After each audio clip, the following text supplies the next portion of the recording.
Welcome to Black Wealth Weekly Podcast, where you can find different guests being interviewed by me, Shaniqua Nicole, the Millennial Money Maven, every single week, where we will be breaking down how they got into their respective industries and are creating wealth for their families. You don't want to miss an episode, so hit the bell and tune in.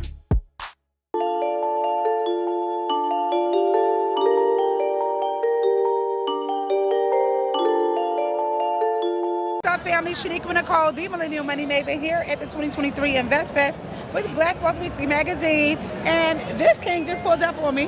What's going on, King? What's your name and what do you do? I'm doing well. My name is Madu, or I go by Madu on social media, but Oge Madu from Nigerian descent, born and raised in Houston, Texas, and excited to do this interview with you. Awesome. So you're here at InvestFest. How's it been for you this weekend? It's been great. This is actually my first time coming out here. Obviously, I've known about, EYL and Rashad and Troy for a long time, but to be able to see the event that they put together, to hear from other people who have actually come in the past and say like how it's grown, it's been very inspirational as an entrepreneur, and to see something like this being put together for our people. 20,000 people. Right. It is beautiful, inspiring. Oh my gosh, it's really been a super dope weekend. I love it. What's been your favorite talk or favorite thing this weekend?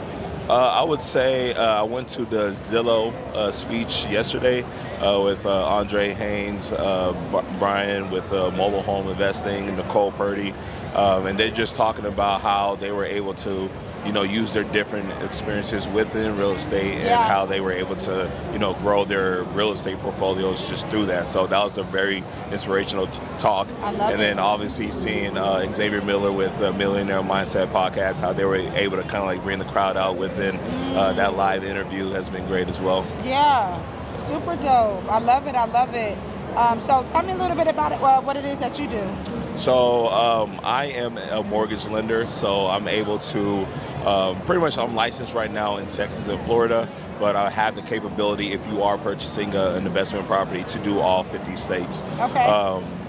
I've been investing in real estate for since 2014, buying rentals, fix and flip properties, doing Airbnb. So I've kind of like touched a lot within the industry. But to be able to help more people, I felt like a good kind of like vertical would be becoming a mortgage lender. And so it gives me an opportunity to really help a lot of our people and like explain how, like how you can be able to actually buy a house, because a lot of people don't understand.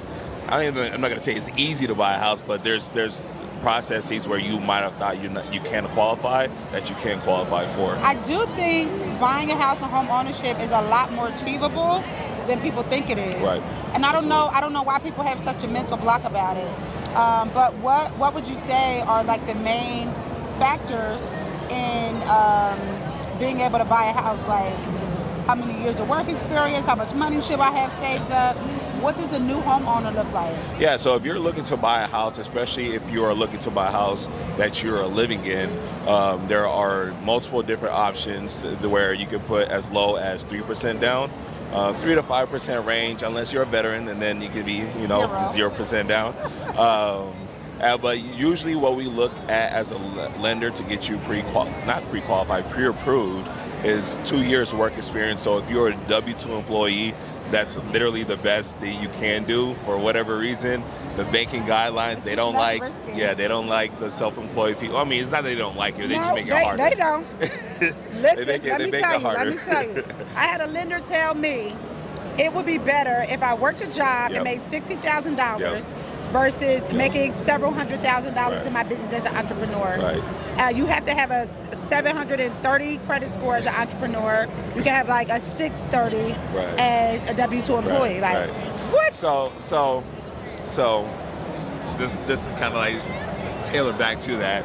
It's not that high. It's just that if you are self-employed, unfortunately, you can't write off as much on your taxes. Well, yeah, of course. And so, because a lot of us we like to write off a lot of Absolutely, houses. yeah. We're not trying to pay all these taxes. Right. But if you're trying to buy a house, You they have have to- to show that Yes. you are making this income, and so that's unfortunately Now, one talk of to me the about parts. entrepreneur loans. Are you involved? Do you do any entrepreneur loans Yeah. or investment loans? Yeah, so we have what we call a DSCR loan, which is a debt service coverage ratio loan. And pretty much what it is, it goes based off of the house. So if a house is able to, in a sense, let's just say your mortgage on the house would be $2,500, and you know that you can rent it out for $2,500 and more, Yeah. it's a pretty good deal. And a bank would be able to kind of like give you a loan on that property. Okay. Now, the slight downside to that is, well, if you're buying it, you're not going to buy it for like 3% down or 5% Right, down. right.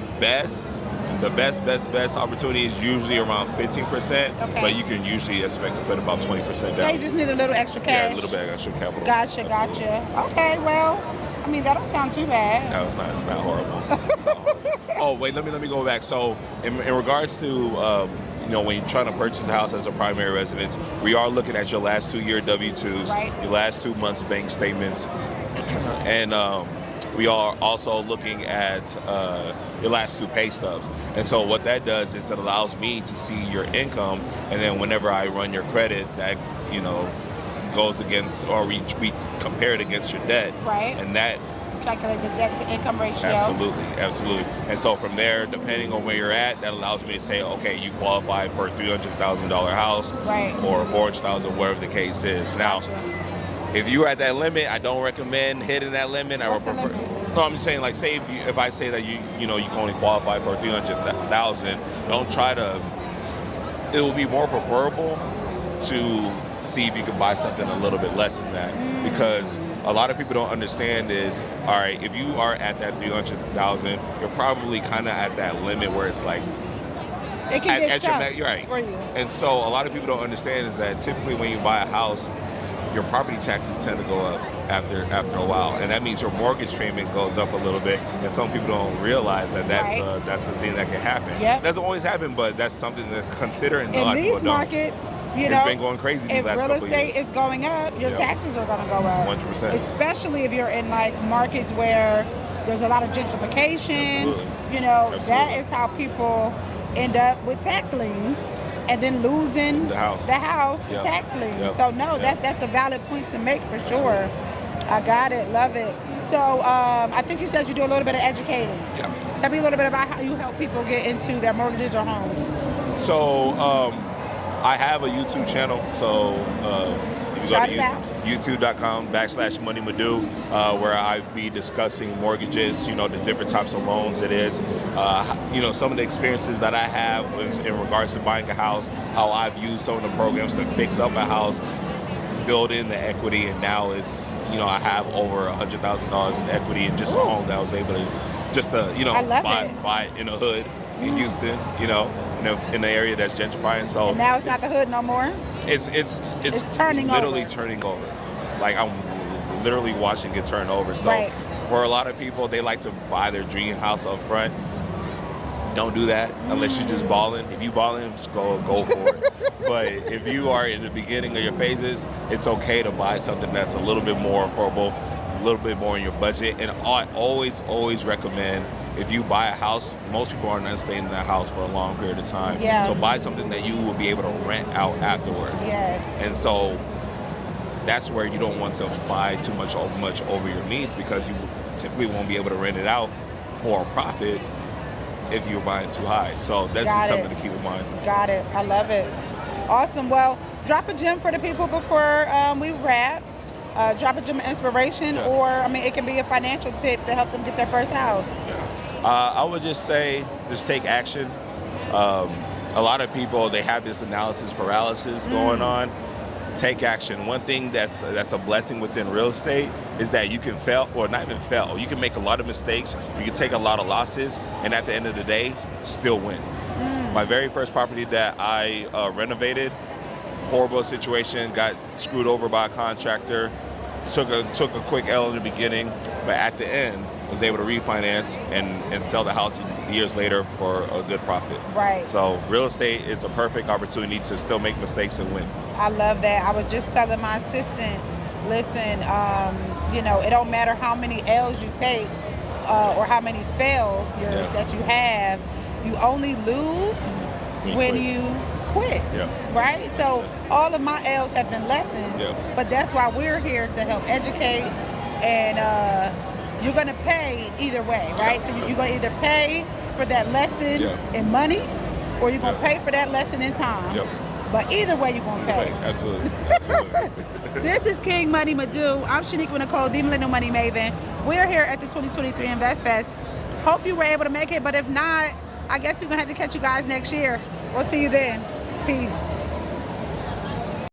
Thank you for watching this week's episode of Black Wealth Weekly. I'm your host, Shaniqua Nicole, and I hope to see you next week. Make sure you hit that subscribe button, turn on them notifications, and head to blackwealthweekly.com where you can read all the new episodes of These Entrepreneurs and so many others.